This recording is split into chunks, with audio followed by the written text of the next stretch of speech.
Hey followers, this is Doug Kenney. I'm with my coach and mentor, Andy McPhee, and we have Brendan Monk with us again, and he's going to tell us what he's been up to since his episode of Relentless and Unstoppable aired. Welcome, Brendan. Thank you, Doug. Yeah, hi Brendan, how you doing, mate? Welcome to Relentless and Unstoppable, and hi Doug, how you doing today in Phoenix, Arizona? Hi, Brendan, Andy. you're in Melbourne and I'm in LA. Uh, how's all the COVID going in there in Melbourne, Brendan? Well, we sort of got rid of most of it. There hasn't been any cases for a couple of weeks now, so Oh, awesome. That's yeah, great. so it's Yeah, going LA's a pretty little well. testy now. Oh, We've yeah. got closing a few things down again, but you know, it's really just when I went to my doctor's appointment a minute ago, just had a little bit of a thing with my eye, which is nothing major, but she told me, and this was really sort of shocked me a bit. She said, no, COVID, like we understand we're all frustrated with this. We're frustrated with being told to lock down. We can't go out. We can't do this. But then you hear a story like this and think, phew, I don't want it. Like her brother he's only 50, completely healthy, nothing wrong with him. He's a bus driver, and he got COVID, and his medical bill was $1 million. Oh gosh. Yeah. And luckily for his health, copay, what he has, he only had to pay $500.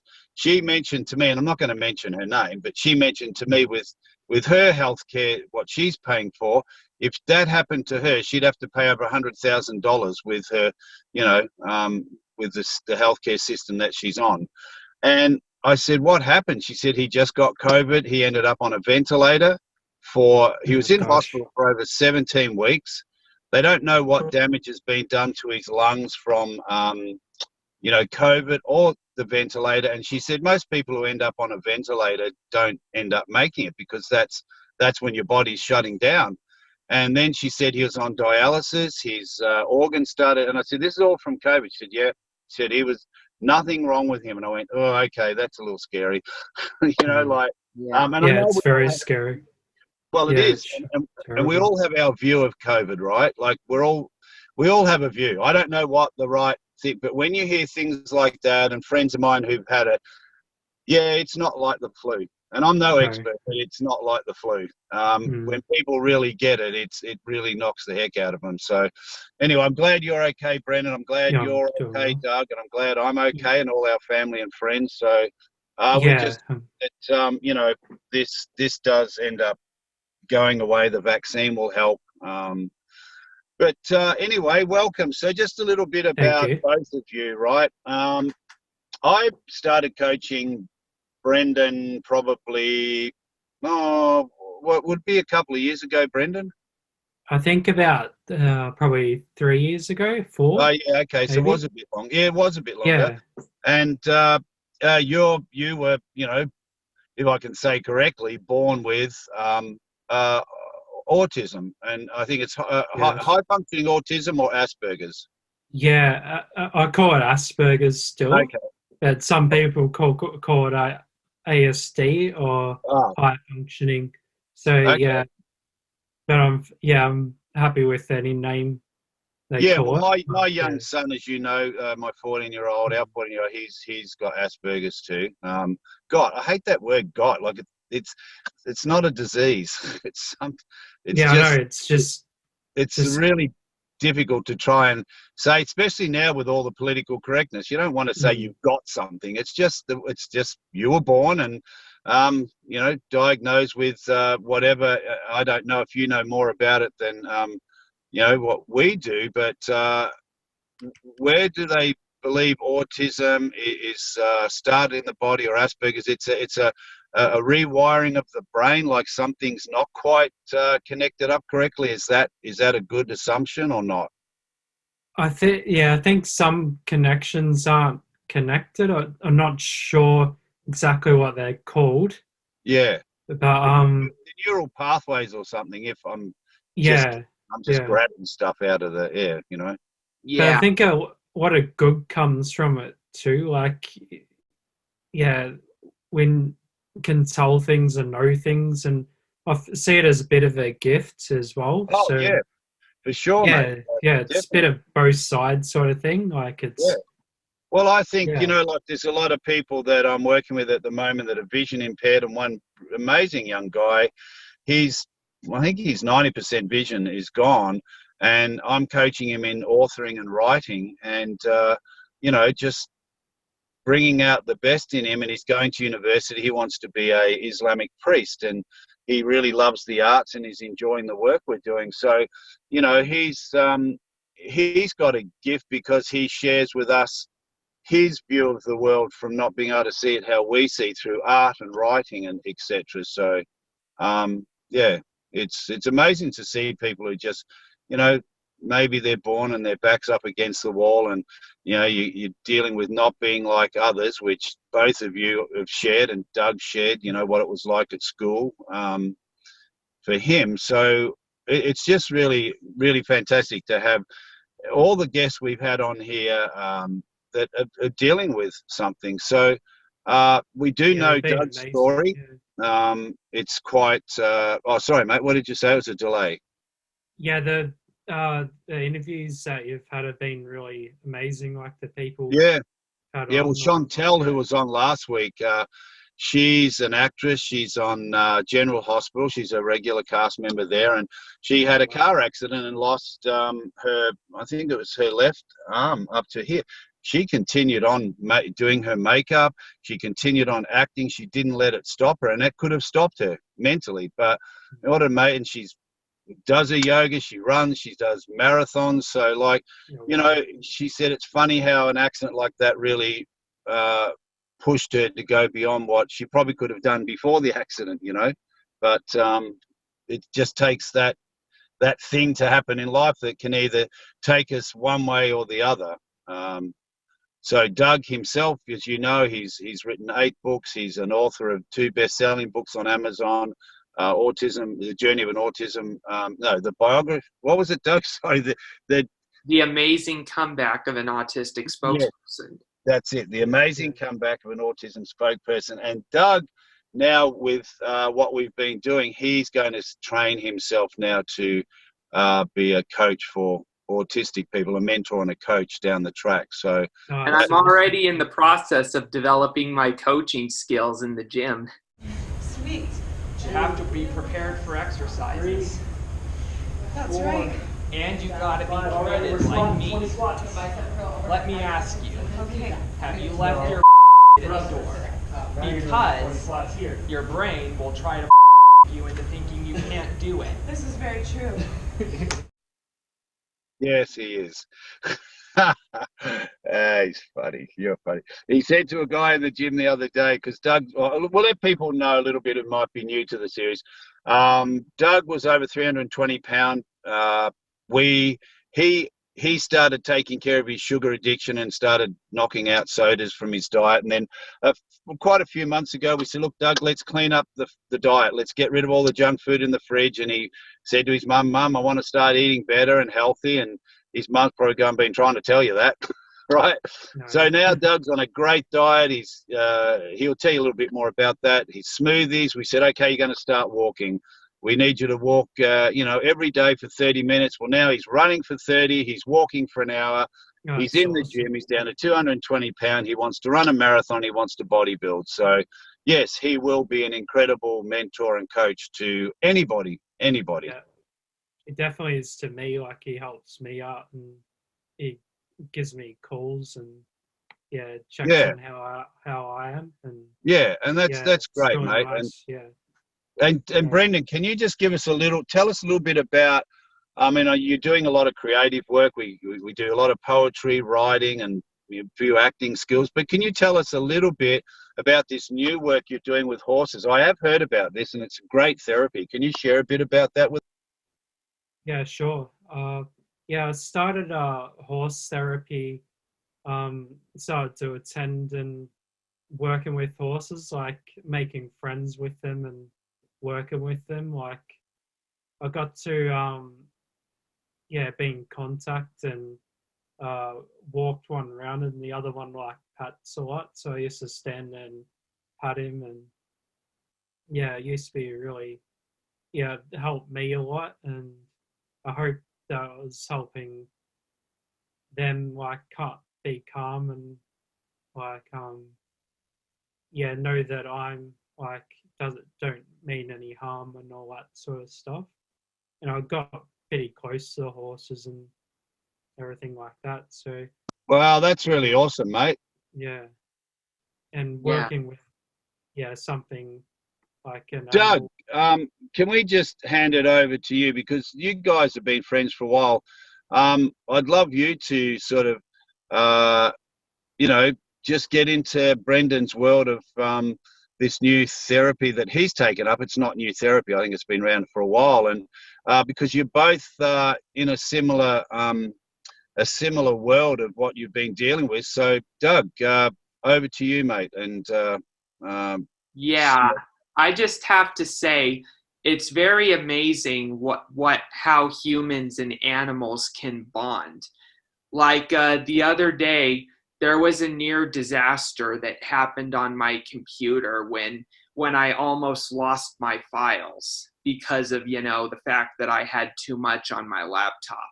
But what happened was, as I had a period of panic because of it, I went out to the living room, and my mom and I's new dog that we adopted this year, Bunny, she could tell right away that we were not happy. And she was almost just as sad as we were when it happened.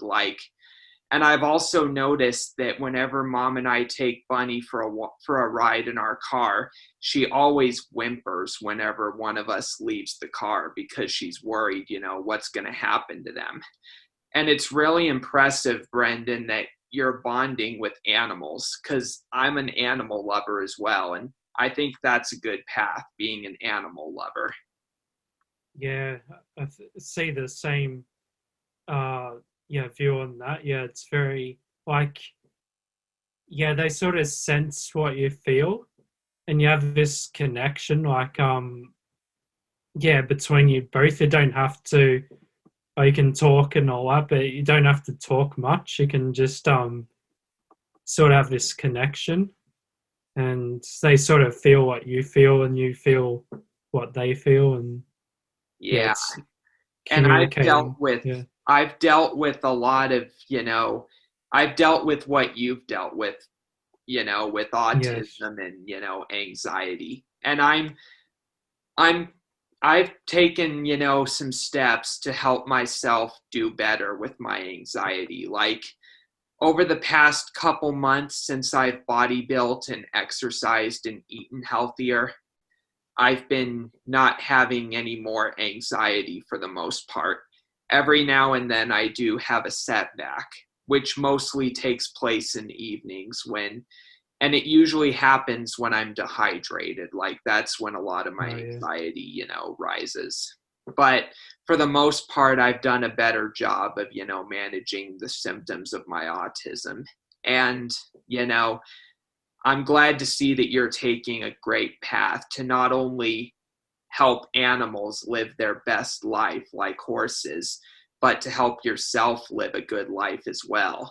And that shows, in my opinion, the world needs to understand, that autistic people are not Peter Pans, They just need a little bit of a confidence boost in order to manage their symptoms. That's true. Yeah. I think it's very important to find what we find, naturally that helps us, and go and do that. It really helps. And like if you're interested in something, it's important to go out and do it. And it helps a lot because it gives you a purpose, and you feel like you have purpose. For sure. And you have inspired me with interacting with horses over the past month or so. And I kind of find myself desiring every now and then to maybe take on that path myself for my own therapy. Like, I'm contemplating on it. Yeah, I'll recommend it. It's very good. Yeah, do they have any horse therapy places around where you are? Or might Well, have, but well, yeah. there are horse farms in our area, so they probably would offer it. But Mm. in fact, years ago, I was offered the opportunity when I was in high school. I was offered an opportunity for a horse program to help me when I was in the middle of a rough spot, All and I right. turned Yeah. it down. Although knowing what I went through, I kind of regret it. I regret turning it down. And even if it's not horses, like there's dog therapy or anything like that, like is really good, I think. So Yeah, Brendan, that's great that you've created a great purpose for yourself in this world in tough times as COVID. But I must also ask you, uh, you're also a guitar soloist on your YouTube channel, and you're also involved in the creative arts, and you're into background acting and guitaring and pretty much, and you're also into coffee as well, from what I understand. yes, I yes. must ask you, how has being involved in the arts helped you mentally? Well, it's big help because you get to express yourself, and yeah, especially through guitar, it's amazing. And yeah, you get to if you get to put out what you're feeling, and yeah, everything like that. So, and I've started on coffee, and yeah, making coffees every day for my parents and all that at home, and for myself and for friends and all that. So yeah, and family members. Yeah. That's great to Mhm. hear. And that goes back to what I do with my own personal, work. Like, I'm into writing, as you and I know, and writing has been good for me mentally because it's, helped me get my feelings written on paper, and I can express myself to people, and the same with my drawing style that I have, that you've probably seen in my books. Yes, yes. The way I look at it, art is what happens when you imagine things or when you dream things. And art, like drawing and writing and photography and even filmmaking, it's a way of expressing yourself. That's true. Yeah, Yeah. and I know with Brendan, a lot of the artwork you're doing is has really helped you. Like especially out in real life, public. It's helped you express yourself. Your guitar that you're playing, I think are you still coaching people, Brendan? Yes, I've just started again after COVID. After it's cleared up a bit in Melbourne, I go to my friend's house and we do it outside on the porch. Yeah, Oh, I that's wear. awesome, mate.